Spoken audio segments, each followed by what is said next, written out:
মুর্শিদাবাদের সিটের দিকে তাকিয়ে বসে আছে। এতটা সেকুলার দল যে মুর্শিদাবাদ আসন জিতবো না হারবো সেটার জন্য বসে থাকবে 4 তারিখে। বিমানবাবুদেরকে বলছি, একটা রসুনের দেখবেন অনেকগুলা কোয়া থাকে, এই কোয়াগুলা সব আলাদা আলাদা বা পৃথক অবস্থায় থাকে, কিন্তু জড়টা দেখবেন একটা জায়গাতেই থাকে।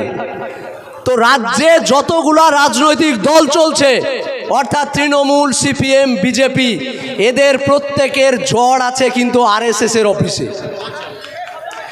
একমাত্র আইএসএফ যেটা হলো এক কোয়া রসুন। এক কোয়া রসুন কি জানেন তো? এক কোয়া রসুন দেখবেন বেশি অংশ ওষুধে কাজে লাগে, ওষুধ করার জন্য ব্যবহার হয়।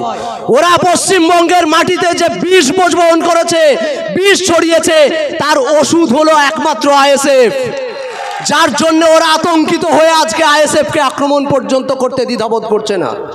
আমরা সেই সমস্ত রাজনৈতিক বন্ধুদের বলি যে 2016 সালে যখন বিধানসভা নির্বাচন হয়, তখন তার আগে 2014 সালের লোকসভা নির্বাচন, পশ্চিমবঙ্গে শুধুমাত্র 2টো আসন ছিল বিজেপির। কটা বললাম? 2টো আসন ছিল বিজেপির। কিন্তু 2016 সালে বিধানসভা নির্বাচন হলো। 2016 সালে বিধানসভা নির্বাচনে সিপিআইএম এর ভোট ছিল 28%। কত বললাম? 28%। তারপর 2019-এর লোকসভা নির্বাচন আসলো। লোকসভা নির্বাচনে বিজেপির আসন গিয়ে দাঁড়ালো কত? 18টা। কত বললাম? 18টা। সিপিএম এর যে ভোটটা 28% ছিল, সেই ভোট এসে দাঁড়ালো মাত্র 7%।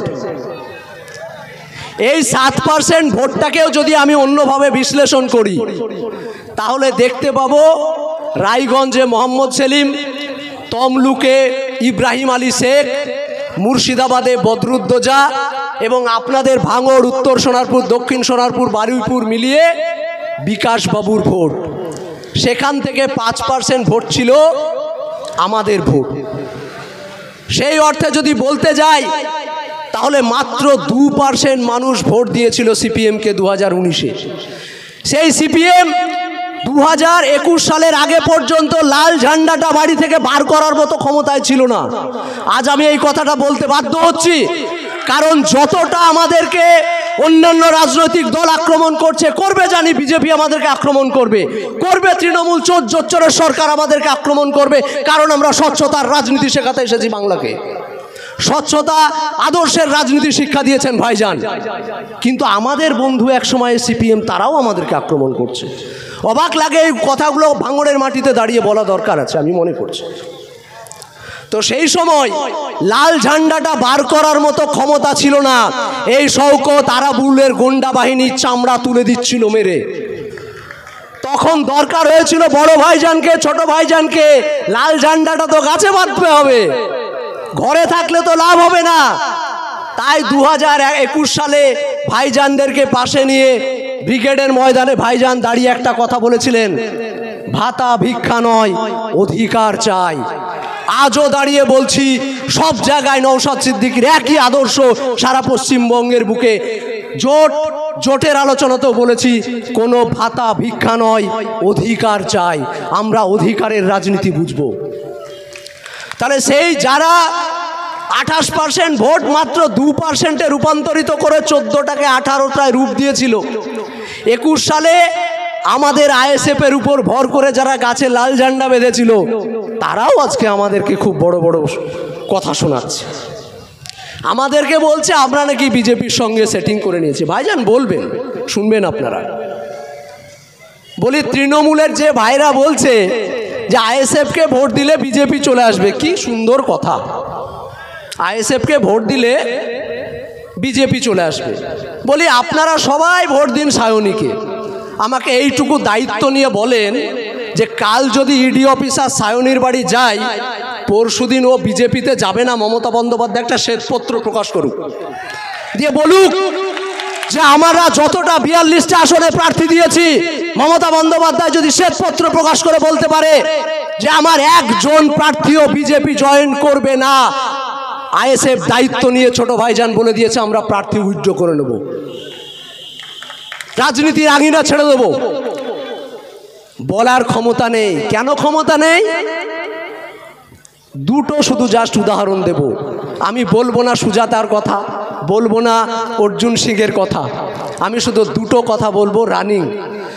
একটা রানাঘাটের বিধায়ক যার নাম হলো মুকুটমণি অধিকারী। বিধায়কটা কার? বিজেপির, যিনি তৃণমূলের টিকিটে এবার রানাঘাটের এমপি পদপ্রার্থী। বুঝে আসলো কথা?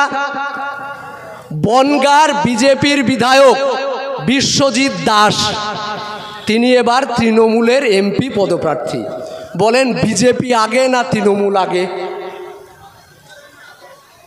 যদিও হেরে যায় বিজেপির আসনে এসে বিধানসভায় বসবে, যদি জিতে যায় তাহলে বিজেপির আসনে এমপি দিল্লিতে গিয়ে বসবে। এরপরেও তৃণমূল বন্ধুরা আমাদেরকে বোঝাবেন যে আইএসএফকে ভোট দিলে বিজেপি চলে আসবে।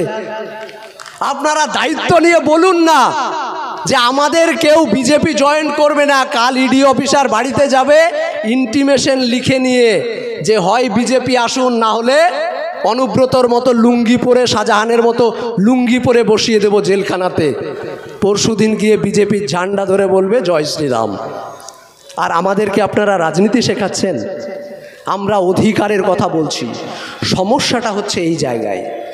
এতদিন ভাতা ভিক্ষা দিয়েছিল, একসময় এই আমাদের শরিক সংগঠন ভেবেছিল যে সিদ্দিকুল্লাহ চৌধুরী সাহেবকে যেমন মমতা বন্দ্যোপাধ্যায় পিডিসিআইকে গুটিয়ে দিয়ে একটা মন্ত্রী করে নীলবাতি গাড়ি করে ঘুরতে দিয়েছে সারা পশ্চিমবঙ্গ, ফুটো জগন্নাথ করে কোনো কাজও নেই। একসময় আমাদের শরিক সংগঠন হয়তো ভেবেছিল যে নওশাদ সিদ্দিকীকেও হয়তো তাই করব, কিন্তু ওরা বোঝেনি যে নওশাদ সিদ্দিকীর শিরদাঁড়াটা সিদ্দিকুল্লাহ চৌধুরীর মতো বিক্রি হওয়ার নয়। নওশাদ সিদ্দিকীর শিরদাঁড়া শক্ত আছে, কারণ এইটা একটা ব্র্যান্ডেড পরিবারের ছেলে। তাই আমি আমার বক্তব্য আর দীর্ঘায়িত করব না। ভাইজান এসেছেন, সময় স্বল্প। আমি আমার বক্তব্য সকলকে আহ্বান করব যে আপনারা কর্মী সমর্থক যে যেখানে আছেন আমাদের বক্তব্য শুনছেন, আগামী দিনে এখানকার আমাদের আইএসএফ প্রার্থী, আমাদের আদর্শের প্রার্থী, তাকে জয়যুক্ত করবেন, ভাইজানকে জয়যুক্ত করবেন। ভালো থাকবেন।